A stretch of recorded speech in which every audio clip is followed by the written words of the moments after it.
texto bem conhecido, Provérbios 4:18, né? Diz assim: mas a vereda dos justos é como a luz da aurora, que vai brilhando mais e mais até ser dia perfeito, né? Então, a nossa caminhada aqui nesta terra, ela é um crescente, né? É um crescente. Ela começa com pouca, por exemplo, nós que estamos acostumados a acordar na madrugada para comungar, né? A gente está acostumado, pelo menos eu vejo aqui da minha janela, quando o dia começa a clarear, né? Então, inicialmente, aquele turvo, né? Ali não tem luz ainda suficiente, aquela penumbra, e o dia vai crescendo e vai aumentando, e vai clareando, e vai clareando, vai clareando, né? Depois o dia amanhece, o sol aparece, e ele vai crescendo, crescendo, e eu entendo, quando leio esse texto de Provérbios, até ser dia perfeito, o dia perfeito é o meio-dia, é quando o sol está em pino, né? Ele está no centro do céu ali, em relação a nós, está no meio ali, quando há plena luz, ok? Então, assim também é a experiência do cristão. A gente, quando começa na fé, a gente tem pouco conhecimento, pouca iluminação a respeito da palavra. E nós devemos buscar uma experiência, como diz aqui, uma experiência elevada, uma experiência de maior comunhão com Deus a cada dia, de mais crescimento a cada dia. O livro começa dizendo: necessitamos constantemente de uma revelação nova de Cristo, de uma experiência diária que se harmonize com os seus ensinos. Então, nós precisamos de uma nova experiência a cada dia, de maior conhecimento de Cristo, né? O apóstolo Pedro diz que nós devemos crescer no conhecimento e na graça de Deus. Então, a vida do cristão é um constante crescer. Eu costumo comparar a vida do cristão a você estar numa escada rolante, né? Numa escada rolante, só que você está subindo quando a escada está descendo. Então, você tem que avançar a passos mais rápido do que a escada, porque se você para, você desce, você é levado para baixo, você não pode parar. Na vida do cristão, a nossa experiência espiritual ela tem que ser crescente, constante. Você não pode estacionar, achar, não, já cheguei, estou no ponto. Aí, se você para, você estagna, você vai cair, não é? Então, nós temos que estar constantemente crescendo, subindo cada dia mais um degrau na escala da perfeição, não é? Sua lei é um eco de sua própria voz, fazendo a todos o convite: subir mais alto, sede santos, mais santo ainda. Cada dia podemos avançar no aperfeiçoamento do caráter cristão. Irmãos, é por isso que estamos aqui na madrugada, não é?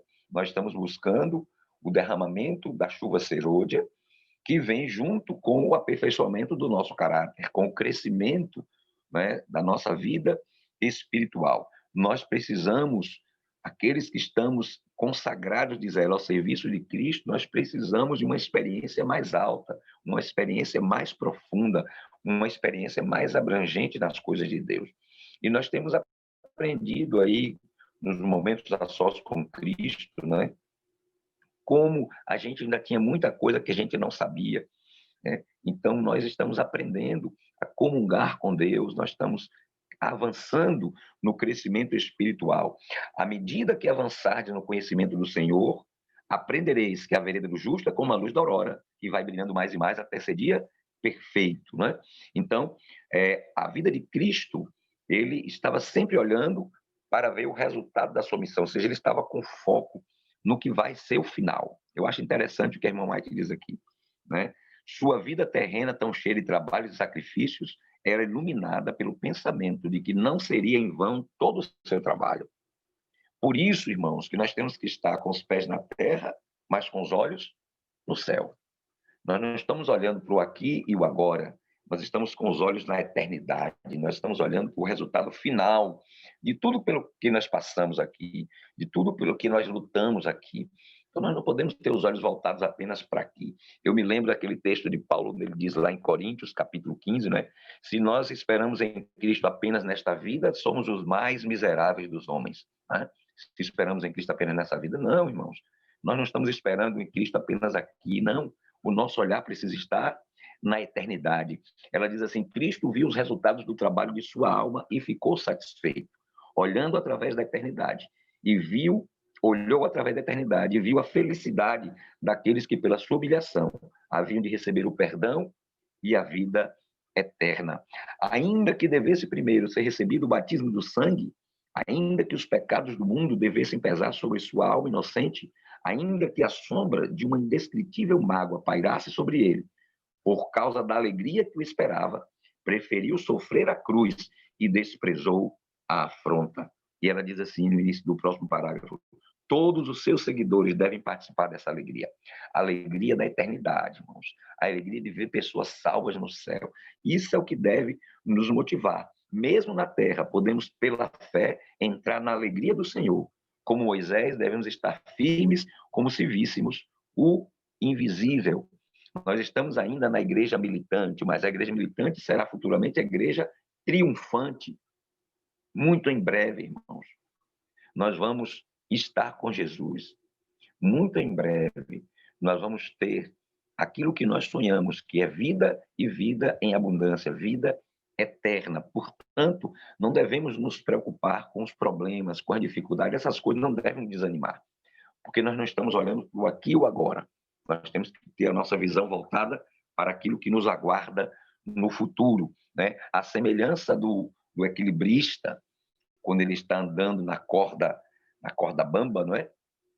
Está caminhando sobre um fio, ele não foca no fio, ele não foca no que está ao seu redor, não. Ele tem um ponto onde ele quer chegar. Ele tem em vista o seu alvo, ele está de olho no seu alvo, né? E o nosso alvo é Cristo, então nós temos que mirar nele, olhando para Jesus, o autor e consumador da nossa fé, nós temos que estar olhando para Jesus. E quando nós focamos no alvo, todas as outras coisas, elas praticamente desaparecem. A gente não consegue perceber os perigos, as dificuldades, as lutas, o sofrimento. Por quê? Porque o nosso olhar está no alvo. Ela diz assim: detende-vos no limiar da eternidade e escutai as alegres boas-vindas dadas àqueles que nesta vida cooperaram com Cristo, considerando como privilégio e honra sofrer por sua causa. E então ela traz aqui uma expressão né, de como será quando chegar aquele momento. E ela diz assim: o conflito está terminado, as tribulações e lutas chegaram ao fim, cânticos de vitória enchem o céu, enquanto os remidos permanecem em volta do trono de Deus. Todos entoam o jubiloso coro: digno é o Cordeiro que foi morto e que nos remiu para Deus. Depois dessas coisas, olhei, e eis aqui uma multidão, a qual ninguém podia contar, de todas as nações e tribos e povos e línguas que estavam diante do trono e perante o Cordeiro, trajando vestes brancas e com palmas nas suas mãos, e clamavam com grande voz, dizendo: salvação ao nosso Deus, que está assentado no trono, e ao Cordeiro. Queridos, devemos buscar uma experiência elevada com Deus, uma comunhão mais íntima com Deus, porque é isso que temos diante de nós. Isso é o que nos aguarda. Para isso veio a palavra profética, a palavra da profecia, é para confirmar a verdade da palavra de Deus. E aqui nós temos as visões do apóstolo João, no livro de Apocalipse, capítulo 7, versos 9 e 10, que nós acabamos de ler.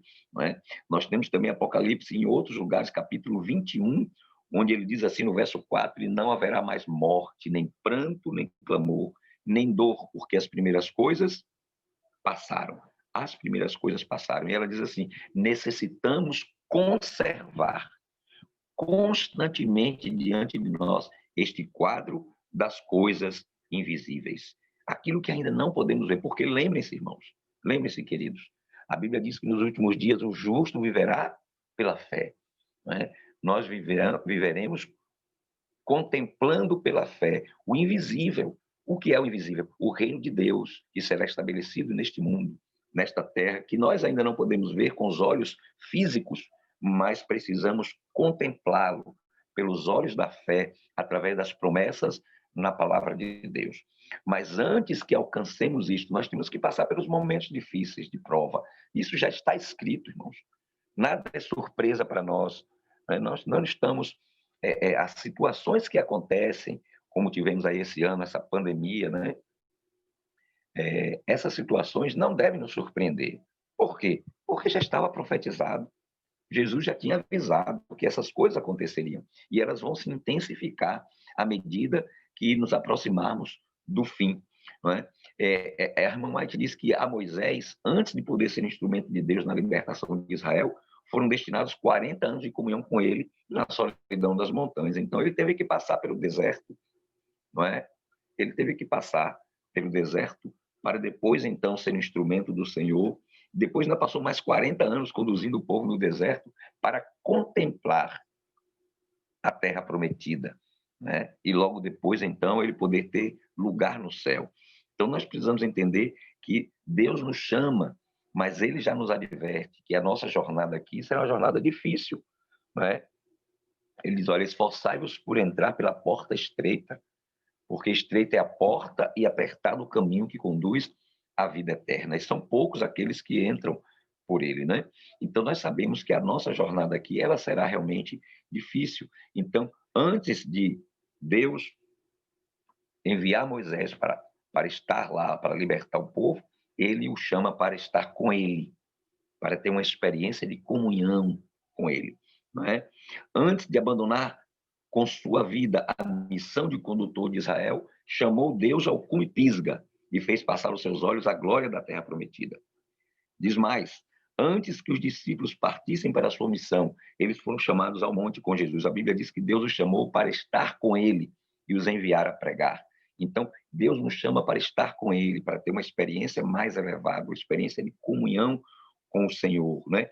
Antes do poder e glória do Pentecostes, veio a noite de comunhão com o Salvador. Lembram lá que eles perseveravam unânimes em oração, né? Antes de receber o poder do Espírito Santo, estavam ali, como nós estamos aqui, buscando o poder do Espírito Santo, né? Para que Deus os confirmasse na fé, para que Deus os abençoasse. O encontro no Monte da Galileia, a cena de despedida sobre o Monte das Oliveiras, com a promessa dos anjos e os dias de oração e comunhão no cenáculo. Isso veio antes de receber o poder do Espírito Santo. Quando Jesus se preparava para alguma grande prova ou para alguma obra importante, afastava-se para a solidão dos montes e passava a noite orando a seu Pai. Então, Jesus, o Filho de Deus, passava a noite inteira em oração, né?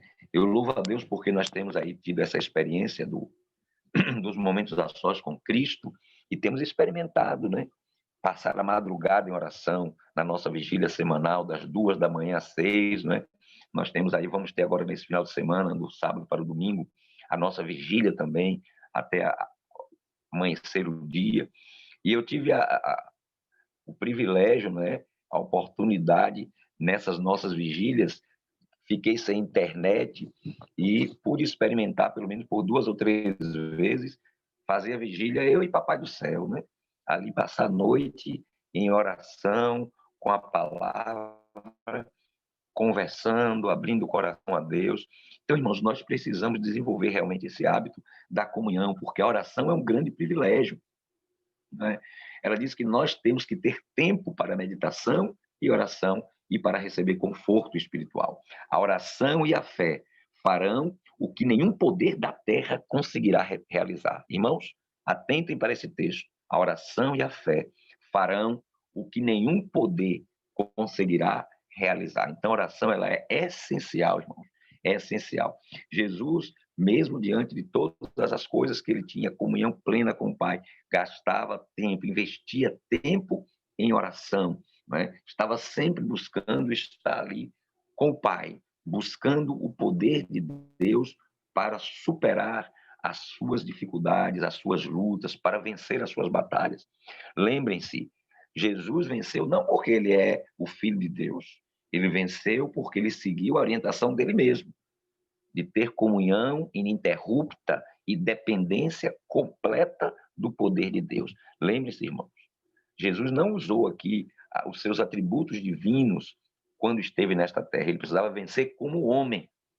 E como homem é que ele venceu, ok? Por isso que Jesus gastava tanto tempo em oração. Ele passava o dia trabalhando, curando e tal. E às vezes, quando terminava as atividades, ele ia para um lugar separado, buscava o refúgio ali no jardim do Monte das Oliveiras, no jardim do Getsemane, e ali ele comungava com o Pai. Ali ele buscava o poder do Espírito Santo para fazer frente às lutas que ele teria durante o seu dia, não é? E nós vemos naquela experiência lá no Getsêmani, por exemplo, né, que os discípulos não estavam preparados, né? Naquela noite de agonia, quando Cristo pediu que eles orassem, eles dormiram.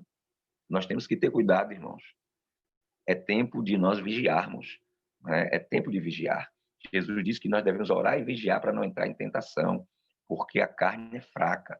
E os discípulos, quando era para vigiar, eles dormiram. E é por isso que eles não conseguiram resistir quando foram tentados. E o próprio Pedro negou a Cristo. E todos os demais fugiram e abandonaram Jesus. Exatamente porque na hora de vigiar e orar, eles dormiram. Nós temos que ter cuidado, irmãos. Estamos chegando ao fim da história deste mundo.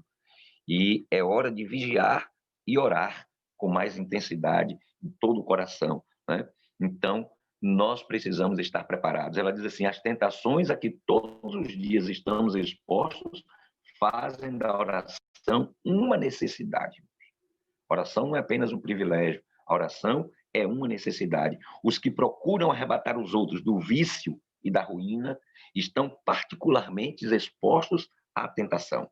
Em constante contato com o mal, necessitam apegar-se fortemente a Deus para não serem eles mesmos corrompidos. Olha o perigo.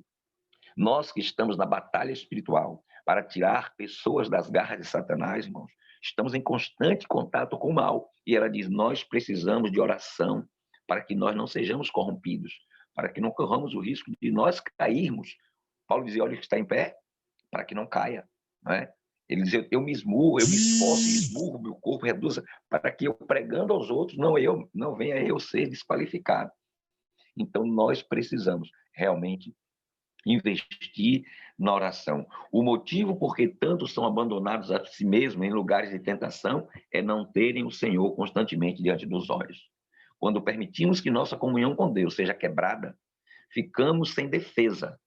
Todos os bons objetivos e boas intenções que tenhais não vos tornarão aptos a resistir o mal. Deveis ser homens e mulheres de oração. Irmãos, não são as boas intenções, não é o conhecimento que você tem. Eu acho interessante, irmãos, porque a gente pensa que não precisa orar porque a gente já sabe das coisas, né? Ah, não, porque eu conheço a palavra de Deus, eu conheço a Bíblia, né? E tal, eu tenho uma vida de atividade na igreja. Nada substitui a oração. Nada substitui. Nós precisamos de oração. Deveis ser homens e mulheres de oração. Para orar não é necessário que esteja sempre prostrado de joelhos. Para cultivar o hábito de falar com o Salvador quando sós, quando estáis caminhando, quando ocupados com os trabalhos diários, que o vosso coração se eleve de contínuo, em silêncio, pedindo auxílio, luz, força, conhecimento, que cada respiração seja uma oração. Eu sempre digo, nós precisamos desenvolver uma vida de oração. Por isso que Paulo diz lá em Tessalonicenses 5,17, né? Orai sem cessar. Então, o Marão está lá no volante, trocando marcha, mas tem que estar em espírito de oração, né? Aqueles que estão lá nas suas atividades, seja no hospital, seja na escola, em qualquer ramo de atividade, irmãos, precisamos estar sintonizados, ligados ao céu, em constante oração. Por quê? Porque os perigos nos cercam. Nós somos tentados a cada instante, mas precisamos fixar os olhos em Cristo. Ela diz assim: mas fixando os olhos sobre aquele que é o nosso sol e nossa proteção, o mal que nos rodeia não manchará nossas vestes. Cristo no coração, Cristo na vida, eis a nossa segurança. A atmosfera de sua presença encherá a alma de horror a tudo que é mal. Nosso espírito pode, de tal maneira, identificar-se com o seu, que seremos um com ele, e em nossos pensamentos e intenções.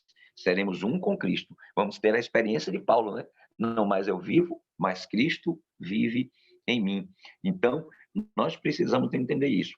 É um erro grave negligenciar também, ela diz aqui, a adoração pública a Deus. Então, nós precisamos participar também dos cultos, dos momentos de adoração congregacional, de estar juntos com os irmãos para nos fortalecermos. Nada é mais necessário em vossos trabalhos do que os resultados práticos da comunhão com Deus.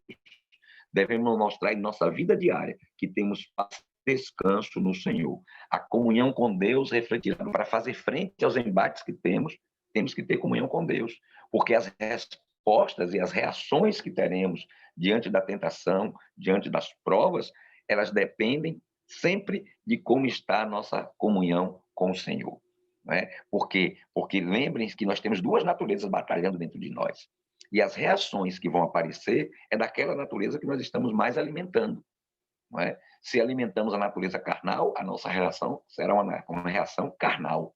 Mas se alimentamos a natureza espiritual, a nossa reação será espiritual.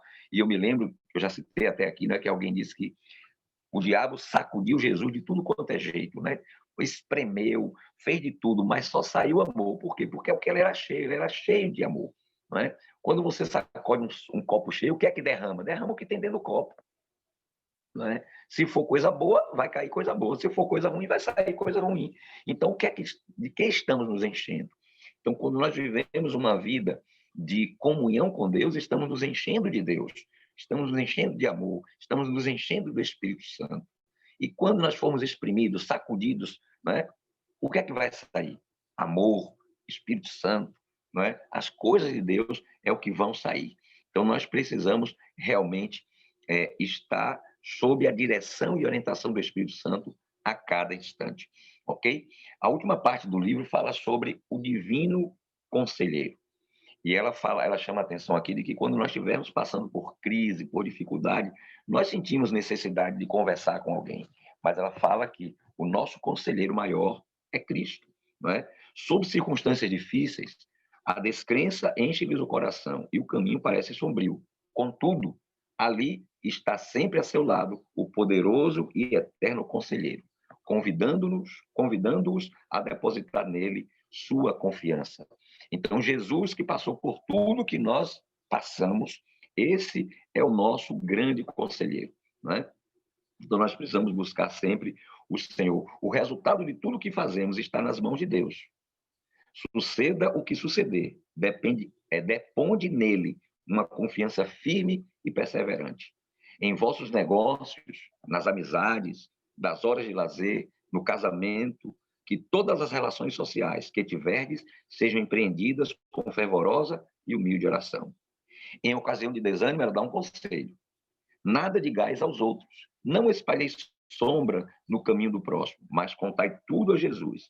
Levantai as mãos em demanda de auxílio. Quem bem sabe dessa necessidade aqui somos nós, líderes de igreja, né?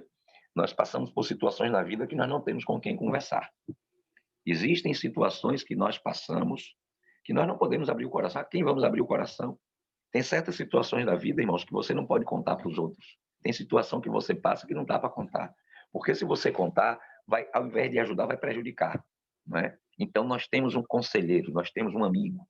E por isso que é importante desenvolvermos o hábito de estar a sós com Cristo. De fazermos de Jesus o nosso grande amigo, um amigo presente, real. Não é? Porque nesses momentos de perplexidade, nesse momento de luta, nesse momento de dificuldade que nós passamos, quando travamos lutas contra o pecado, contra nossas fraquezas, precisamos de alguém para desabafar. Mas ouvidos humanos, às vezes, não podem ouvir o que nós temos que falar. Por isso, a necessidade de aprendermos a comungar com Deus, a fazer de Jesus o nosso conselheiro. Precisamos nos manifestar a Ele, abrir o nosso coração a Ele. Ele ouve e Ele atende, e Ele é o único que realmente pode nos socorrer nessas dificuldades. Né? Quando somos humildes e contritos, estamos onde Deus pode e quer manifestar-se a nós. Ele diz que aquilo que Ele tem que fazer, as bênçãos para nós, ultrapassará as expectativas daqueles que inteiramente confiam nele. Devemos ter menos confiança no que podemos por nós mesmos fazer e mais confiança no que o Senhor, para nós e por nós, pode fazer. Não estáis empenhados em vossa própria obra, mas sim na obra de Deus. Então, nós precisamos buscar cada dia o poder de Deus. Todo o poder e toda a sabedoria estão à nossa disposição. Nada mais temos a fazer do que pedir. Daí a importância dessa experiência elevada de comunhão com Deus, de colocarmos nas mãos do Senhor a nossa necessidade, a nossa vida, para que Ele realmente nos aperfeiçoe. nos torne mais e mais semelhantes a Jesus, nos prepare para os embates desta terra, a fim de que possamos um dia contemplar não mais pelos olhos da fé, mas com os nossos olhos físicos, não é?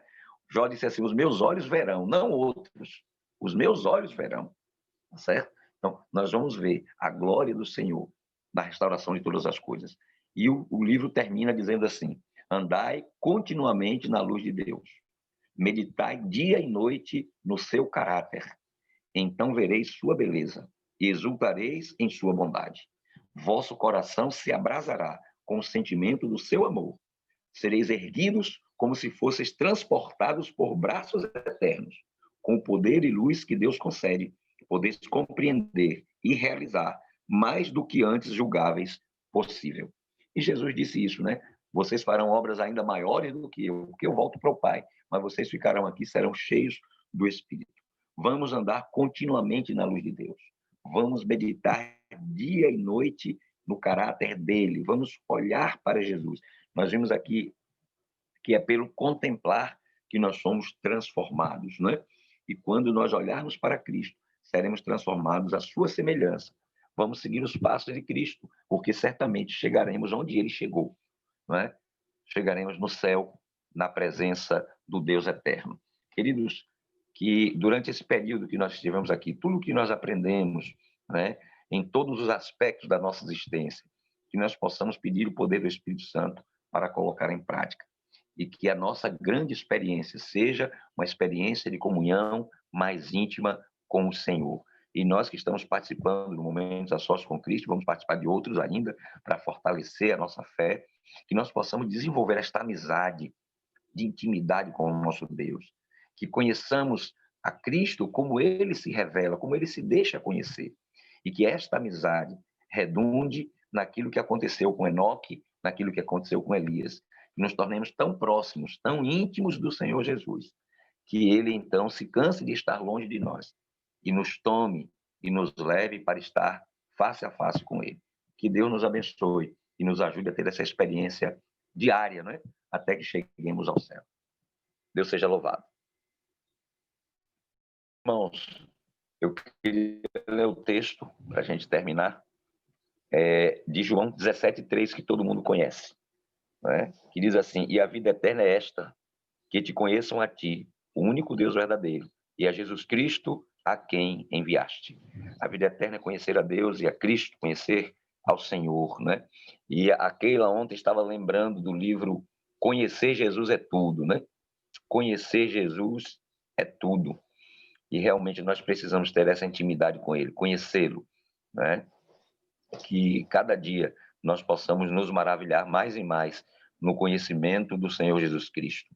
A irmã White diz que nós faríamos bem em passar pelo menos 1 hora cada dia meditando sobre a vida de Cristo, principalmente nos últimos momentos, né? Ela diz isso lá no livro das Nações. Então nós deveríamos cada dia passar pelo menos 1 hora meditando na vida de Jesus, principalmente os últimos momentos. Conhecer a Cristo realmente é a nossa grande necessidade. Conhecer a Cristo realmente é aquilo que vai nos dar capacidade para resistir às provas desta terra e estar com o nosso olhar voltado para a eternidade, onde vamos nos encontrar com esse Cristo, né? Que Deus assim nos preserve, nos conserve na fé, nesta busca diária do conhecimento de Deus, desse Deus Todo-Poderoso. Amém? Deus seja louvado. Vamos orar, irmãos? Grande Deus e Pai, louvamos e exaltamos o Teu nome, agradecidos, Senhor, pela bênção que temos cada manhã recebido das Tuas mãos, ao estarmos juntos em comunhão, buscando pelo poder do Espírito Santo. Te agradecemos porque finalizamos aqui o estudo desse livro tão importante para nosso crescimento espiritual, para o reavivamento e a reforma que precisamos experimentar. Que as verdades que aprendemos nele, nós possamos receber o poder do Espírito para colocar em prática na nossa vida diária. Que a nossa busca de conhecer-te, ela permaneça. Continuemos buscando conhecer-te mais e mais a cada dia. Continuemos, Senhor, buscando cada madrugada esta comunhão mais íntima com o Senhor, de modo que ao contemplar a Cristo, nós sejamos transformados à sua semelhança, para que mais e mais semelhantes a Ele nos tornemos a cada dia. E assim o mundo possa crer em Jesus Cristo ao olhar para o nosso testemunho. que a semelhança dos discípulos no passado, nós sejamos cheios do teu Espírito, de maneira que as pessoas olharem para nós, elas percebam que nós andamos com Jesus. Fica conosco, seja com os desafios desse dia, nos prepare, ó Deus, para o teu santo sábado. Hoje é o dia da preparação, que o Senhor nos prepare para as horas sagradas do teu santo dia e que sejamos edificados pela tua palavra, pela comunhão contigo a cada dia, para que assim o teu nome seja glorificado na vida dos teus filhinhos. Abençoe os nossos familiares, tome nas mãos cada pedido que tem sido feito aqui no grupo das madrugadas, cada pedido que está no varal, que receba a tua atenção e a resposta conforme a tua vontade. E que nós possamos continuar confiando em ti, continuar depondo cada dia a nossa vida em tuas mãos, para que um dia, muito em breve, quando Cristo voltar, nós estejamos prontos para, com ele, ser levados para o céu e para a eternidade ao teu lado. Nós oramos, Amém. nós agradecemos por essa esperança que nós temos e o fazemos confiantes nos méritos do nosso Senhor e do nosso Salvador Jesus, aquele que nos ama e que em breve virá nos buscar. Amém. Amém. Amém. Lembre-se